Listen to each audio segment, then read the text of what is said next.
Hi friends, welcome to MAG food. நம்ம இன்றைக்கி பொன்னாங்கண்ணி கீரையை வச்சு தான் ஒரு ரெசிபி பார்க்க போகிறோம். யூஸ்வலாக பொன்னாங்கண்ணி கீரையை பண்ணுற மாதிரி இல்லாமல் அதில் கொஞ்சம் கோகோனட்லாம் ஆட் பண்ணி ரொம்ப டேஸ்ட்டாக பண்ண போகிறோம். குழந்தைங்களுக்கு ரொம்ப சத்தான ஒரு ரெசிபி தான் இது.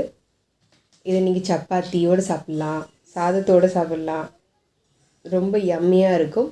ஸோ வாங்க வீடியோக்குள்ளே போகலாம். அதுக்கு முன்னாடி எங்கள் சேனலை நீங்கள் சப்ஸ்கிரைப் பண்ண மறந்துடாதீங்க. பெல் ஐக்கான் கிளிக் பண்ணுங்கள், அப்போ தான் நான் போடுற வீடியோ உங்களுக்கு காட்டும். இதுக்கு நான் ஒரு கட்டு பொன்னாங்கண்ணி கீரை எடுத்திருக்கேன். ஸோ இந்த பொன்னாங்கண்ணி கீரையில் மற்ற கீரை மாதிரி தண்டெல்லாம் ஆட் பண்ண முடியாது. இந்த மாதிரி கீரை எடுத்துகிட்டு இதில் தண்டை மட்டும் விட்டுட்டு நம்ம கீரையை மட்டும்தான் ஆஞ்சு எடுத்துக்க போகிறோம்.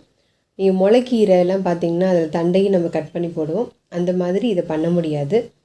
நம்ம ஒன்லி இதில் அந்த லீஃபை மட்டும்தான் நம்ம கட் பண்ணி எடுத்துக்க போகிறோம். இப்படி தான் ஆஞ்சு எடுத்துக்கணும். இந்த ரெசிபி பண்ணுறதுக்கு நமக்கு ரொம்ப முக்கியமாக தேவைப்படுற இன்க்ரீடியன்ட்ஸ் பார்க்க போகிறோம். ஸோ கீரை கட்டு, அந்த கீரையை நல்லா ஆஞ்சு நல்லா வாஷ் பண்ணி எடுத்துக்கணும். அதுக்கப்புறம் ஒரு 15 சின்ன வெங்காயம், இதை நறுக்கெல்லாம் தேவையில்லை, நீங்கள் அப்படியே நீங்கள் ஆட் பண்ணிக்கலாம். ஸோ ஒரு 15 சின்ன வெங்காயம், 2 சின்ன தக்காளி, பெரிய சைஸில் இருந்தால் ஒரு தக்காளி ஆட் பண்ணிக்கலாம்.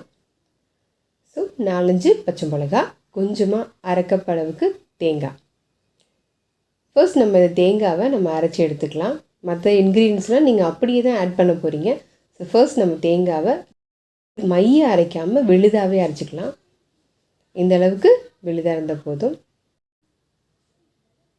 இப்போது நான் ஒரு 100 கிராம் அளவுக்கு பாசிப்பருப்பு எடுத்திருக்கேன். அந்த பாசிப்பருப்பை கொஞ்சம் வறுத்து எடுத்துக்கலாம். அப்போ தான் அந்த பாசிப்பருப்போட மனம் நல்லா இருக்கும். இதோட நான் ஒரு டம்ளர் அளவுக்கு தண்ணி ஆட் பண்ணியிருக்கேன்.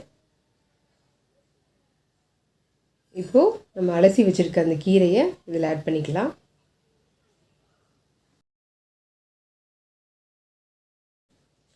இந்த கீரையோட சின்ன வெங்காயம், தக்காளி, 4-5 பச்சை மிளகாய், உங்களுக்கு காரம் எந்த அளவுக்கு வேணுமோ அந்த அளவுக்கு ஒரு 4-5 நீங்கள் ஆட் பண்ணிக்கலாம். ஸோ எனக்கு ஒரு 4 பச்சை மிளகாய் போதும். ஸோ நம்ம தேங்காய் விழுது அரைச்சிருக்கோம்ல, இதையும் இதோட ஆட் பண்ணிடலாம். அதில் இருக்கிறத கொஞ்சம் தண்ணியை அலசி விட்டு ஊற்றிருக்கேன். 1 டீஸ்பூன் அளவுக்கு மஞ்சள் தூள், 1 டீஸ்பூன் அளவுக்கு ஜீரகம், தேவைக்கு தக்கன உப்பு.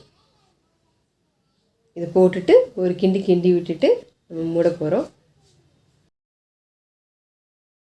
இதோட 1 டேபிள் ஸ்பூன் அளவுக்கு லைட்டாக ஆயிலை ஊற்றிட்டு நம்ம மூடி வச்சிடலாம்.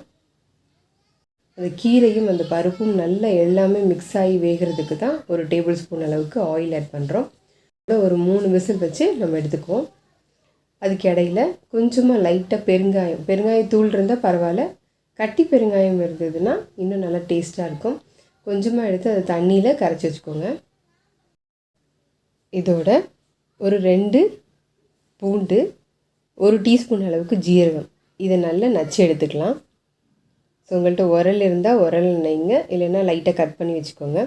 கையில் க்ரஷ் பண்ணி அந்த ஜீரகத்தை ஆட் பண்ணிக்கோங்க. இப்போ நம்ம குக்கரை ஓப்பன் பண்ணி பார்க்கலாம். நல்லா வெந்துருச்சு பாருங்கள்.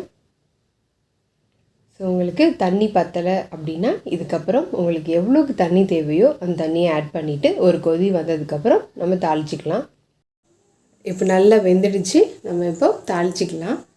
ஒரு பேனில் 1 டேபிள் ஸ்பூன் அளவுக்கு ஆயில் ஊற்றிட்டு 1 டீஸ்பூன் அளவுக்கு கடுகு, 1 டீஸ்பூன் அளவுக்கு கடலைப்பருப்பு, இது நல்லா பொரிஞ்சதுக்கப்புறம் வரமிளகாய் கிள்ளி போட்டுட்டு பாதி பெரிய வெங்காயத்தை இந்த மாதிரி கட் பண்ணிவிட்டு பெரிய சைஸில் கட் பண்ணிவிட்டு இதில் போட்டுக்கலாம்.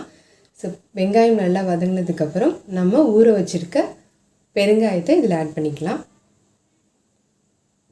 இப்போது எல்லாமே நல்லா வறுத்து ரெடி ஆகிடுச்சு.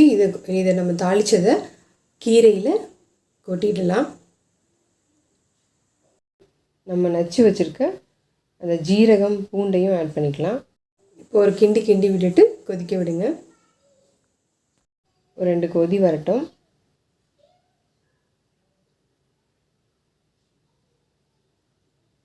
ரெண்டு கொதி வந்ததுக்கப்புறம் ஆஃப் பண்ணிடுங்க.